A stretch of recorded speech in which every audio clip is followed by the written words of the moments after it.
Dando continuidade, eu quero aqui passar a palavra ao Jean Pejo, que é o secretário-geral da ALAF, Associação Latino-Americana de Ferrovia, Brasil.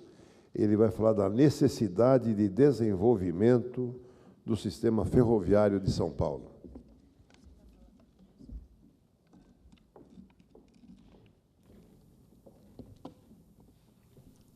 Boa tarde a todos. Meu cumprimento aí aos nossos colegas de mesa, quem saúdo na figura do deputado Caramês. É uma grande satisfação estar participando aqui do evento da Semana de Tecnologia e, realmente, o tema que me foi trazido para ser discutido aqui é de uma importância muito grande. Realmente, há muito tempo que essa questão se tangencia no nosso Estado. Se tangencia a busca das soluções de logística para todo o Estado de São Paulo, em especial a região metropolitana e a macrometrópole que a gente vai estar discutindo. O que nós estamos vendo aqui é diário, isso não é sazonal. Todos os dias, quem passa pela rodovia dos Bandeirantes, quem passa pela rodovia Castelo Branco, quem passa pela Dutra vê essa imagem, que é uma imagem da rodovia dos Bandeirantes. Bom, algumas questões são fundamentais de serem apresentadas, Emanuel, porque se não for, nós vamos estrangular o sistema, porque ninguém vai colocar ferrovia na região.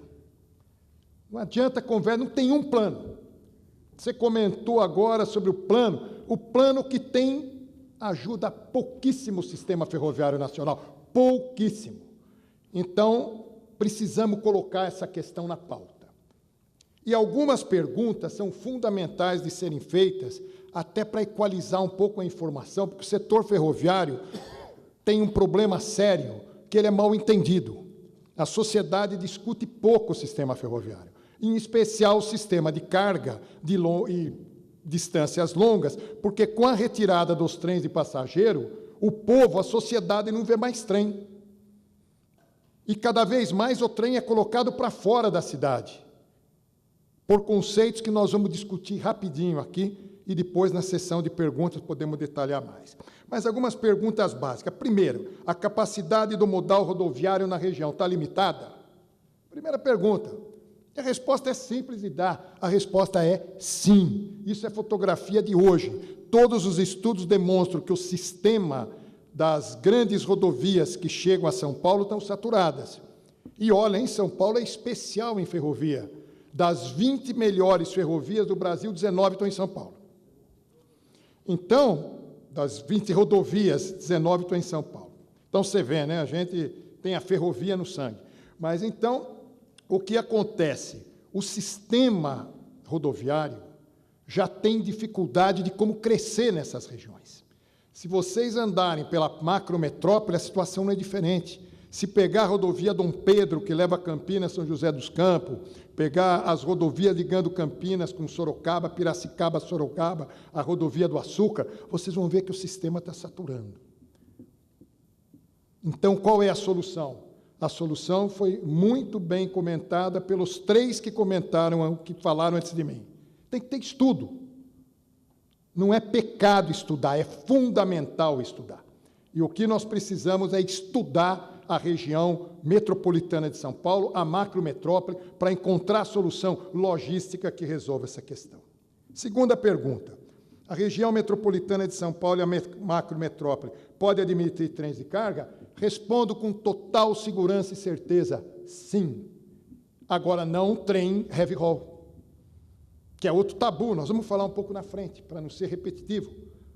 Esse é um tabu que tem aqui no Brasil, que ferrovia, para existir, para ser lucrativa, tem que ser de grandes volumes e que ocupa um tempo enorme da faixa ferroviária, porque senão a ferrovia não dá lucro. Isso não é verdade. Então, a região metropolitana e a macrometrópole atende ferrovia, sim. A infraestrutura atual da rede ferroviária na rede metropolitana de São Paulo permite solucionar a movimentação de cargas e passageiros? A resposta é praticamente não. Tem que ter sistemas novos, tem que ter sistemas mais leves, sistemas dedicados para trem específico para cargas que são as cargas da vocação do Estado de São Paulo, que é um estado industrial, onde as distâncias de origem e destino de cargas não são tão grandes, e por isso inventaram essa história que só pode ser por caminhão. Porque aqui não tem trens de minério de 25, de 30 mil toneladas para serem carregados, e nem trens de grãos de 10, 15 mil toneladas para serem carregados. Então, essa é a forma que tem acontecido até hoje de não ter ferrovia em São Paulo. E é por isso que os números que foi apresentado ontem, na sessão da tarde, pelo nosso secretário de Transportes, de que, na carga, 85% da carga é transportada por caminhão no nosso estado. E a ferrovia, 15%. O passageiro de médio e longo percurso é 100%, que não existe trem de passageiros para médio e longo percurso. Então, essa questão tem que ser mudada. Tem que ser mudada como? Com estudo. Não é querer adotar o modelo do trem de minério para pôr no sistema metropolitano e macrometrópole, porque aí não põe. A resposta é essa, continuamos com o caminhão até o ponto que estrangular. Bom, finalmente, qual a solução logística para as cargas de origem e destino da região metropolitana de São Paulo? Por exemplo, o CEAGESP. Se discute muito a saída do CEAGESP daqui, da Vila Leopoldina, para ir para Pirus, para ir a algum setor lá do Rodoanel. Tem que estudar a logística. Como é que vamos movimentar todos aqueles bens em condições de custo bom, eficiência grande e tempo curto para atender a sociedade, como colocou muito bem o Zé Manuel. Por sinal, Zé Manuel, hoje eu concordei com mais de 70% do que você falou aí. Bom, para que as coisas aconteçam, e como a gente sabe que tem um estudo que está para ser desenvolvido aqui no Estado, para desenvolvimento lá da logística, se não quebrar esses paradigmas, não vai ter ferrovia. Primeiro paradigma, passageiros e cargas não podem usar a mesma faixa. Isso foi discutido ontem, e erradamente, tecnicamente erradamente a resposta que foi dada. Porque passageiro e carga podem conviver, sim, na mesma faixa, desde que sejam trens compatíveis. O que não pode é querer colocar um trem de 30 mil toneladas, que ocupa a faixa durante um período grande, aí não cabe o passageiro. Mas trem não é só trem de minério. Ontem, no final, na sessão final, mostrou claramente essa posição que nós temos que quebrar o paradigma. Quando foi dito pelo representante da PPI, numa das questões que foram formuladas aqui, de que não era possível, é possível sim. Agora, não é possível no conceito do paradigma que ferrovia, para funcionar, tem que ser heavy haul. Tem que quebrar. Se não quebrar, nós não vamos ter solução na logística na nossa região metropolitana e nem na macrometrópole. Ferrovia, para ser viável, só em operação heavy haul, trens pesados com longo tempo de ocupação de faixa. Também é outro paradigma errado. A Europa, e foi dito aqui ontem, pela apresentação lá da DBI, onde se tem mais de 30 mil trens diários. Quem é melhor, somos nós ou eles, com 30 mil diários? E são trens, muitos deles trens leves, trens pequenos e rápidos, e que com certeza está dando um resultado bom para a economia, porque a Alemanha vive com uma economia muito bem. Então, esse paradigma de que ferrovia tem que ser heavy haul tem que quebrar. Não é assim que funciona no mundo. O que vale, sim, é a busca da competitividade, estudo e mais estudo para identificar onde é aplicável a ferrovia e que tipo de ferrovia que tem que ser adotada. Nem sempre esse modelo convencional de ferrovia para 40 toneladas por eixo é a solução. Aqui em São Paulo, jamais será, porque nosso Estado não tem esse tipo de vocação de carga. Outra coisa que tem que ser discutida e acabar com o tabu, modelo horizontal exige subsídio. Em nenhum lugar do mundo. O fato é que o que torna lucrativo ou não o modelo operacional é a gestão e a eficiência. A Europa, a Espanha, a Alemanha, a França adotam o modelo horizontal e adota bem. Você pode ter locais onde o vertical funciona bem, o horizontal funciona bem, e onde você tem os dois sistemas. O que aconteceu no desastre lá do Pio é que o Pio foi montado de maneira errada. Primeiro que colocaram o Brasil em cima de uma mina de minério de ferro, porque toda a concepção de ferrovia era para ferrovia de baixo custo, a um capex de mais de 15 milhões de reais por quilômetro. Inviabiliza, não tem projeto. Até porque os tipos de carga de cada região são distintos. Então, o problema não é a horizontal ou vertical, tem que ser estudado os dois modelos. Onde for aplicável, aquele que for melhor funciona. Por exemplo, aqui no nosso estado, como é distribuída a rede rodoviária? A rede rodoviária é um modelo horizontal e que funciona muito bem, porque tem vários operadores logísticos que estão atuando. Se, de repente, o estudo indicar que para a região metropolitana, para a macrometrópole de São Paulo, a concessão horizontal é melhor, porque os operadores logísticos vão ter onde decidir se é melhor colocar o caminhão na estrada, ou colocar sua carga num trem, ou seu próprio trem na ferrovia, é uma decisão daquilo que seja mais eficiente. Outro ponto que eu não coloquei aqui, que também é um outro paradigma, e que é importante de salientar, e que eu preciso completar aqui, é a questão ferrovia elétrica inviável para trem de carga. Isso não tem. Isso é uma questão que os Estados Unidos adotou por uma questão própria dos Estados Unidos, entendeu que ele devia trabalhar com locomotivas pesadas, trens de carga grandes, sem eletrificação. A China, a Europa, adota a locomotiva sistema eletrificado, mesmo com ferrovia heavy haul. Heavy haul não é só nos Estados Unidos, na Europa tem também serviço heavy haul. Tem serviço dependendo do tipo de carga que é adotado. Soluções. Bom, de novo, eu bato na tecla. É estudo, estudo, estudo. Aqui no Brasil, deputado Caramés, é interessante que aqui tem se adotado, principalmente segmento ferroviário, não sei os outros que eu não vou discutir na seara aqui, eu não domino, mas no setor ferroviário, à vontade. Se economiza no projeto e se gasta na obra.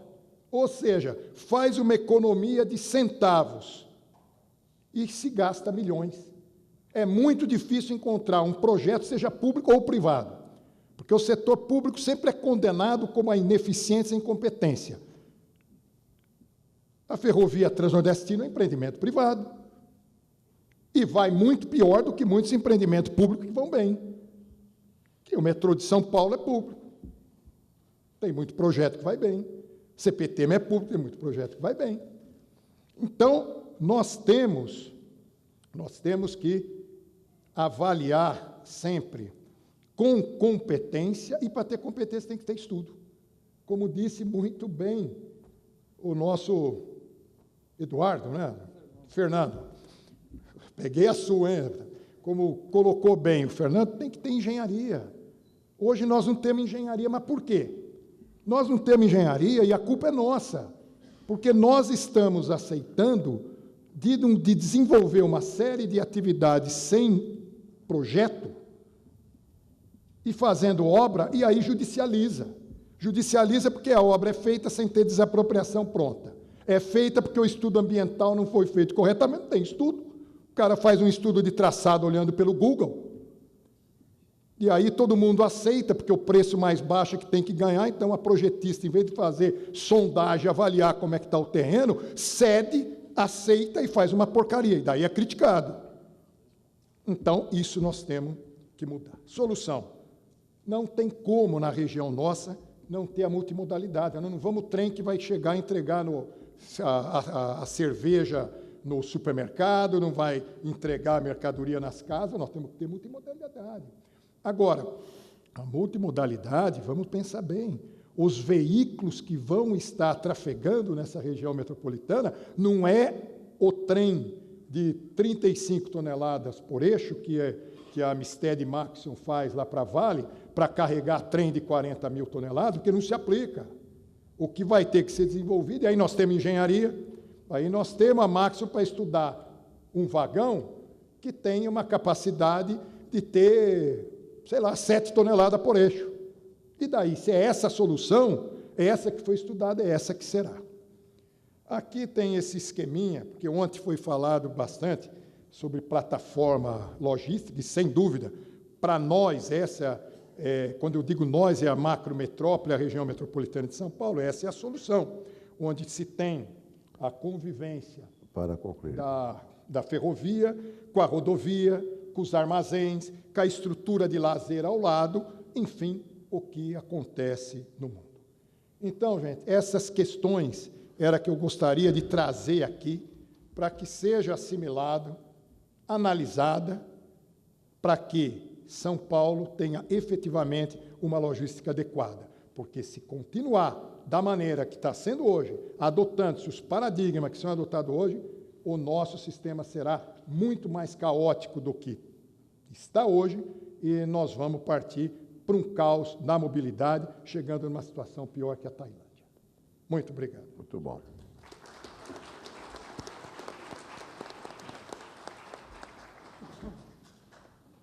Eu não posso deixar de fazer um agradecimento aqui aos debatedores que estão seguindo religiosamente o tempo. Muito obrigado aos três, viu? Agora vamos ver se o debatedor segue o mesmo exemplo.